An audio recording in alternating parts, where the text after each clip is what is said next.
Buenas tardes. Qué bueno que estamos acá hoy. Yo quiero compartir con ustedes un mensaje que, aunque es un tema libre, pero vamos a seguir la línea de lo que hemos estado hablando con respecto a los límites. Y he titulado el mensaje de hoy, El pecado de la tolerancia. Y yo quiero decirles a ustedes que yo creo que cada creyente debería establecer convicciones bíblicas firmes para no caer en el pecado de la tolerancia. Ahora, voy a explicarles el problema. Y yo creo que, yo quiero o pretendo que se despierte en su corazón la conciencia de esta realidad. Y luego vamos a establecer algunas soluciones, algunos primeros pasos que nosotros podemos dar como creyentes para prepararnos ante esta situación.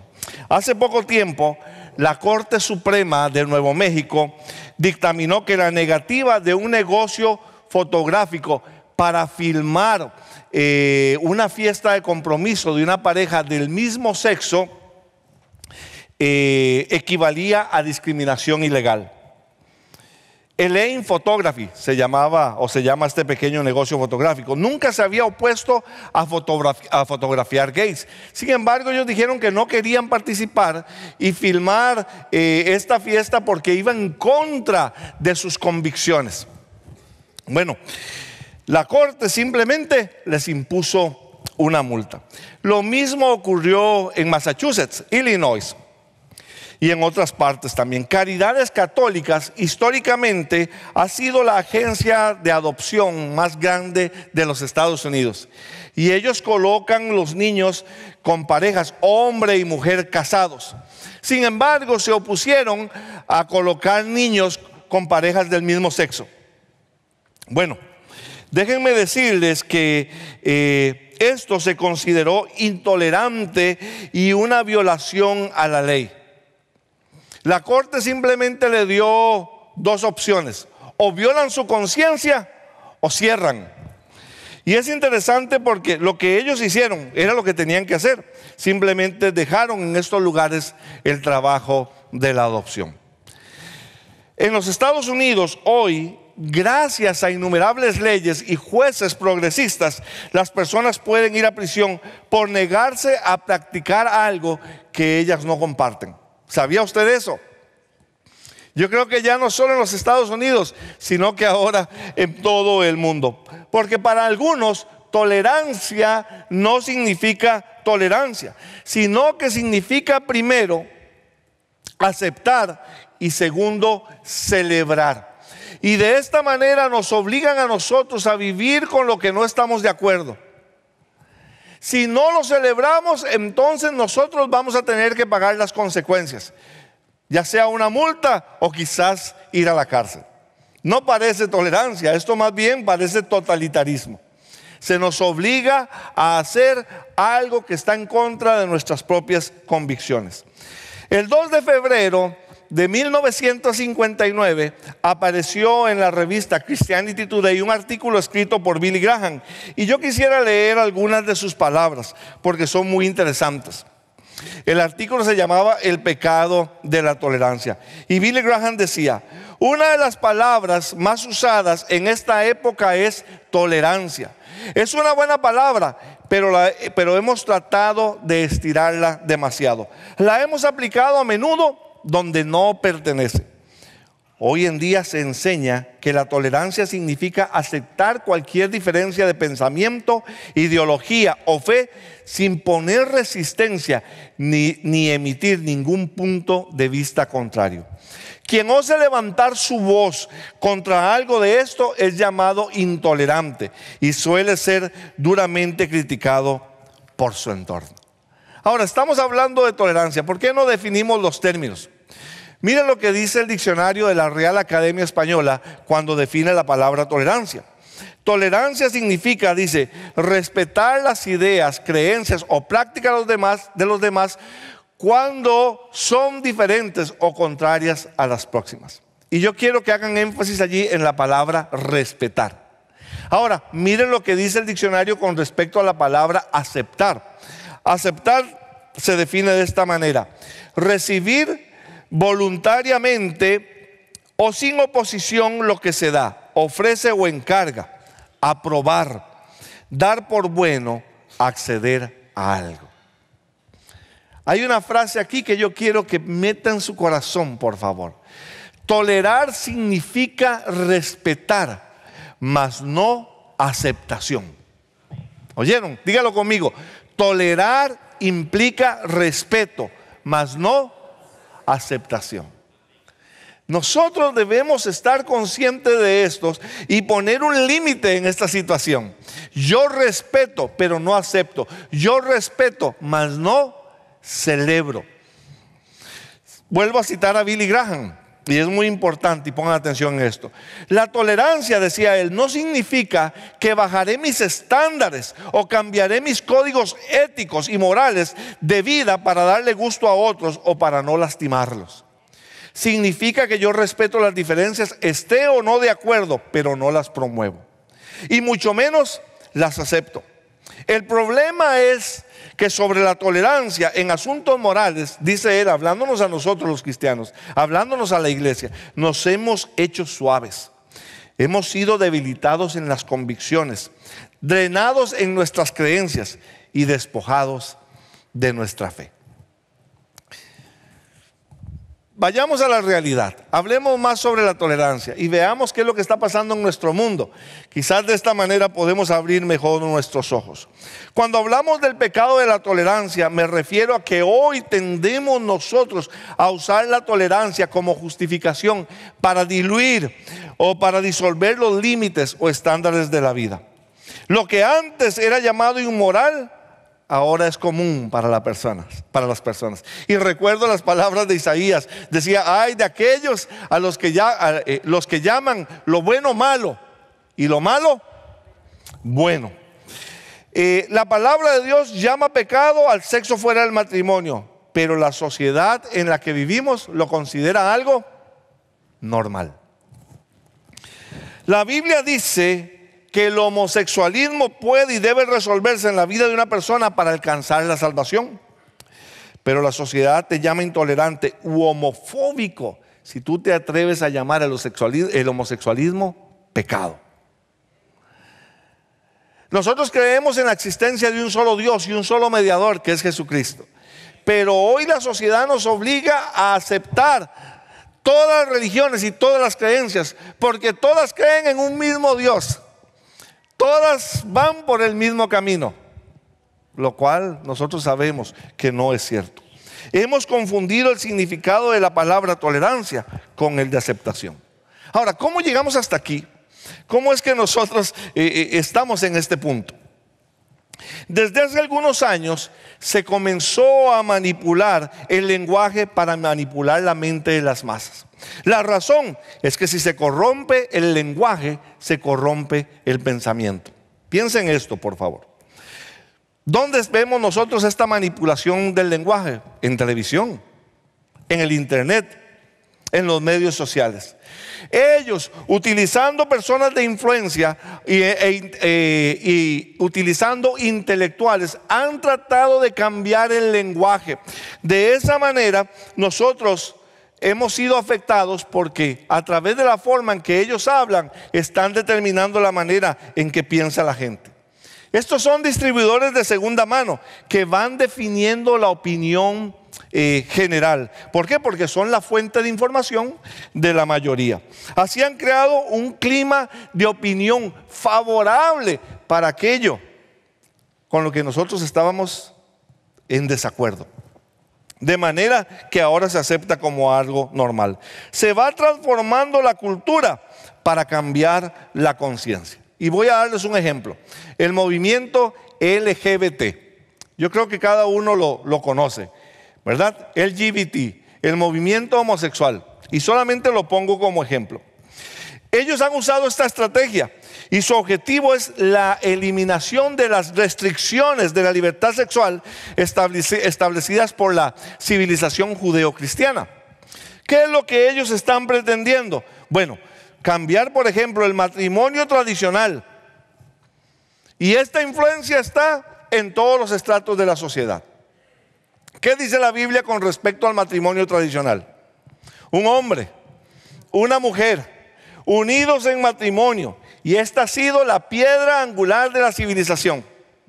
Sin embargo, el 26 de junio del 2015, en un caso llamado en la corte Obergefell contra Hodges, la Corte Suprema de los Estados Unidos falló que el derecho fundamental de las personas del mismo sexo a contraer matrimonio se encuentra en la 14ª enmienda de la Constitución de los Estados Unidos, y que por lo tanto el matrimonio entre parejas del mismo sexo no puede ser prohibido por ninguna legislación estatal. Por lo que se estableció que en todos los estados los matrimonios entre personas del mismo sexo son válidos, porque esto lo prescribe la Constitución de los Estados Unidos. Yo me pregunto ahora que está de boga el mundial, ¿cómo fue que nos dejamos meter ese gol? Algunos ni sabían que llevamos perdiendo 1-0, ¿verdad que sí? ¿Qué nos pasó? ¿Qué nos pasó como iglesia? Mi pregunta es, ¿lo toleramos? ¿Ya lo aceptamos? Pero ya pasó. Y no levantamos la voz. Y no levantamos la voz. Ahora, este ha sido un golpe muy duro para los valores del matrimonio bíblico. Y algunos dicen, bueno, ¿y en qué nos afecta esto? Mi pregunta es, ¿y qué sigue? El New York Times en el 2015 publicó un artículo de un hombre llamado William Baude. Y William Baude hacía la pregunta, si ¿es la poligamia el siguiente cambio en el matrimonio? Yo me pregunto a mí mismo, no puedo con una, ¿cómo con dos?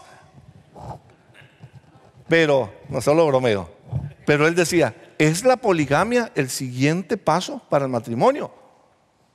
Entonces ahora se irá a legalizar el que un hombre pueda casarse con muchas mujeres. Usted dice, pastor, eso no existe. Bueno, teníamos en televisión un programa que estaba tratando de darle una nueva forma a nuestra mente. ¿Cómo se llamaba? Sisters, Wives, ¿verdad que sí?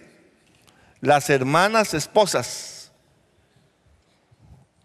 De esa manera se va influenciando nuestra mente. Pero ¿y en qué más nos afecta? Nos afecta porque es un asalto frontal contra nuestros valores bíblicos.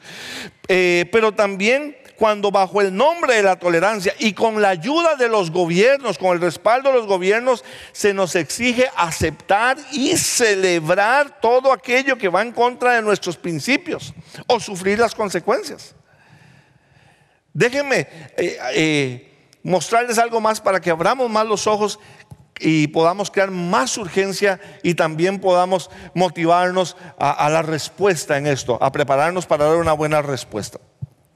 En California, por ejemplo, el movimiento LGBT está atacando los derechos de los padres. ¿Saben ustedes que en algunas escuelas, ya desde el kinder hasta el 12º, los padres han perdido autoridad sobre sus hijos? ¿Por qué? Porque el gobierno y la agenda LGBT ha introducido que se requisite, que se elimine en gran medida el requisito del permiso de los padres para enseñar a los hijos estas materias sexuales. Entonces, sin necesitar el permiso de los padres, los niños son adoctrinados en aprender sobre la homosexualidad, bisexualidad y transexualidad. Oiga, sin el consentimiento de los padres. Y también les incluyen orientaciones pro homosexualidad fuera de la escuela, fuera de su campus. O por ejemplo, se les adoctrina a favor del aborto. Reciben referencias del aborto confidenciales y asesoramiento fuera del campus sin consentimiento de los padres. O por ejemplo, se les adoctrina para que piensen en contra de los valores cristianos, en contra de los valores religiosos, sin el consentimiento de los padres. Mi pregunta es, ¿tú sabes qué están leyendo tus hijos? ¿Tú sabes quiénes son los maestros que enseñan a tus hijos? ¿Tú sabes qué está enseñando tu escuela? Porque nos van a meter otro gol sin que nos demos cuenta. Tenemos que abrir los ojos. ¿Qué programas ven nuestros hijos? Ayer el hermano Francisco Murillo, el pastor de Town East, me mandó un mensaje muy interesante. No pude chequearlo todo, pero puedo pasarles el link, el enlace, donde a través de una caricatura, el creador de la caricatura pone un matrimonio entre dos mujeres, dos caracteres que se usan en el cartoon, en la fábula, en la caricatura. Y en una de sus entrevistas, él contesta: los niños van a entenderlo, porque ellos tienen una mente fácil para ser enseñados. ¿Tú sabes qué están viendo tus hijos? Mis hermanos, hasta ahora hemos estado dormidos. Tenemos que despertarnos, tenemos que hacer conciencia. Respetamos a los que piensan diferentes, pero no aceptamos. Y no podemos permitir que esto siga sucediendo. Entonces, ¿qué debemos hacer? Bueno, lo primero, el primer paso que nosotros debemos dar es establecer convicciones bíblicas en nuestras vidas. Déjenme definir la palabra convicciones. Convicción es la idea religiosa, ética o política a la que uno está fuertemente adherido. Y mantenga la palabra ética, porque vamos a trabajar en esta palabra. Algo que yo creo, a lo que estoy fuertemente adherido. Ética se define de esta forma: es el estándar basado en principios morales que determina si es correcto o incorrecto el comportamiento de un individuo o grupo. Ahora, hay varias clases de éticas. Jung Han, en su material de consejería bíblica, define 5 de ellas. Pero hoy, por cuestión de tiempo, voy a mencionar 3 y vamos a quedarnos en 2 de ellas. Y usted puede buscar más sobre estas filosofías, pero vamos a concentrarnos aquí. Por ejemplo, ella menciona 5 de ellas, pero hoy quiero mencionar la ética situacional. La voy a definir un poquito, solo mencionar la ética emocional y la ética bíblica. La ética situacional también se le llama utilitarismo. Es una ética filosófica. Y significa que la moral se determina por lo que es mejor en determinado momento. La gente se autogobierna y es moralmente independiente. Utilitarismo. Esto es muy sencillo, voy a explicarlo de 2 maneras. Por ejemplo, usted va manejando un autobús y usted se queda sin frenos. Y frente a ustedes hay personas y de otro lado hay un poste. Usted dice: bueno, tengo que tomar una decisión ahora mismo. ¿Me estrello contra el poste o atropello a las personas? ¿Cuál es la mejor decisión? El poste, ¿verdad? Uno dice: esto está muy fácil y no suena tan mal, ¿verdad? Este sistema ético parece que nos puede caer bien. Pero voy a ponerles otro ejemplo, a ver si nos cae tan bien. ¿Qué es mejor para nosotros con respecto a la salud? Vamos a hablar del cáncer.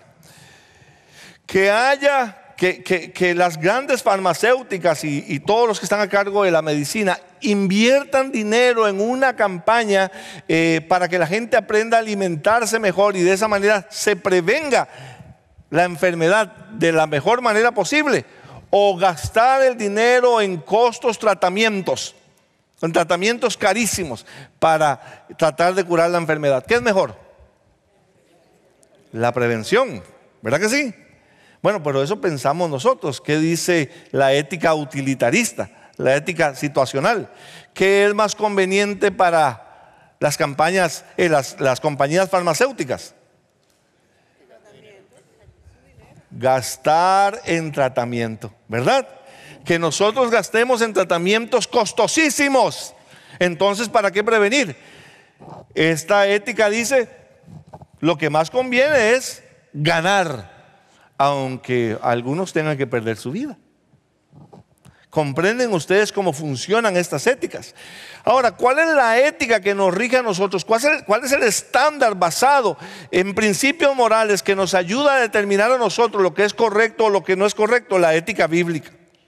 La ética bíblica nos dice a nosotros que la moral es determinada por medio de ¿qué? De la palabra de Dios. Que la palabra de Dios es nuestra guía, nuestra regla de fe y práctica. Ella nos dice a nosotros qué creemos y ella nos dice a nosotros qué hacemos. Es la Biblia.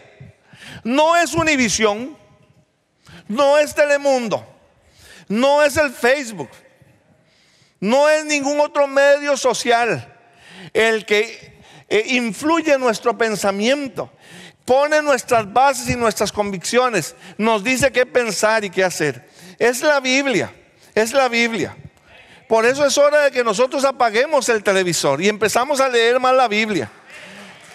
Amén.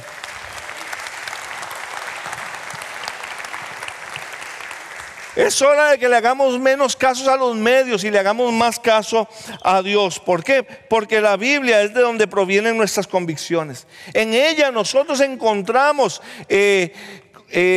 todo lo necesario para determinar el camino que nosotros debemos seguir en cada situación. Y cuando la Biblia no es clara en un asunto, nosotros debemos buscar un principio en ella que nos guíe para hacer lo que agrada a Dios en X momento o en X situación. Tú y yo debemos hacerlo de esta manera. El mundo piensa que es diferente, pero nosotros no somos regidos por lo que dice el mundo. Miren lo que dice Romanos 12:2.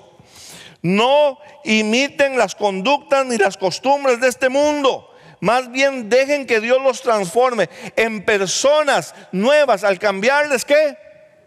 La manera de pensar. Es Dios quien cambia nuestra manera de pensar. ¿Qué hacemos entonces? Debemos establecer convicciones bíblicas y luego vivir de acuerdo a esas convicciones. Debemos vivir de acuerdo a lo que la palabra de Dios nos dice. La tolerancia puede ser ejercida solo por aquellos que tienen convicciones bien fundamentadas. Nosotros tenemos que estar adheridos en nuestros corazones a la palabra de Dios. A la gente no le va a gustar, no le va a gustar. Al mundo no le va a gustar, no. Nosotros debemos saber que la cultura en que vivimos va a ser cada vez más intolerante hacia nuestra forma de pensar.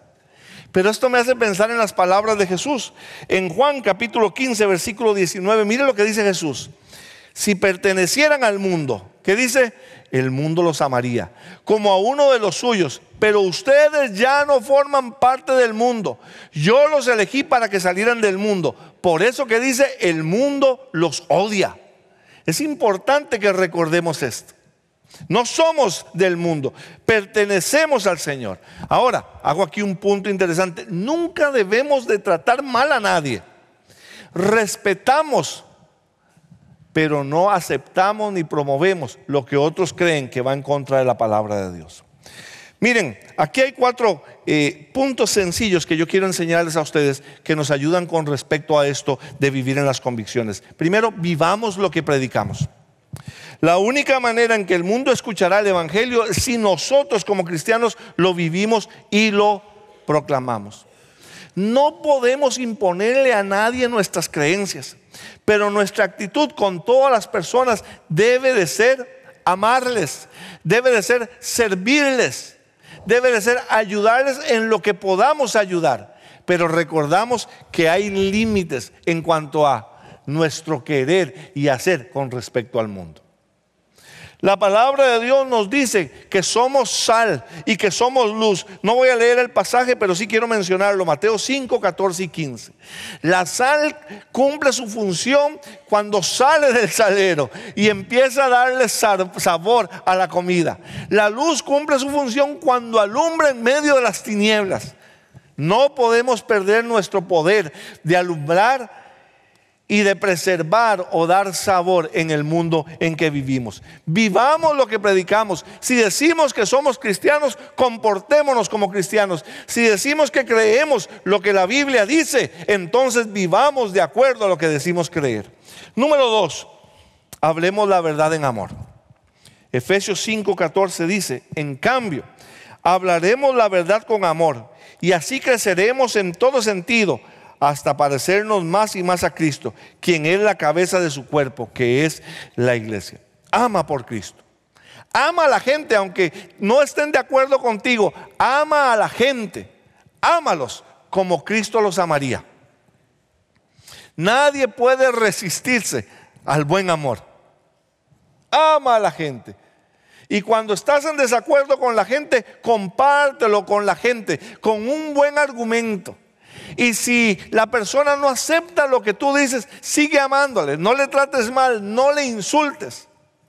Esa persona ha escogido creer en lo que ella quiere creer, pero tú le has dicho con amor aquello en lo que tú crees. Número 3, presenta a Cristo como Salvador. No podemos estar callados. Me encanta el pasaje que vamos a mencionar de Romanos 1:16, porque es un pasaje que tiene una verdad maravillosa. A veces creemos que para presentar el pasaje tenemos que estar el mensaje tenemos que estar muy bien preparados, tenemos que ser muy elocuentes. No. El mensaje no depende de ti. El mensaje tiene poder en sí mismo. Tú eres un canal, un instrumento a través del cual ese mensaje debe fluir.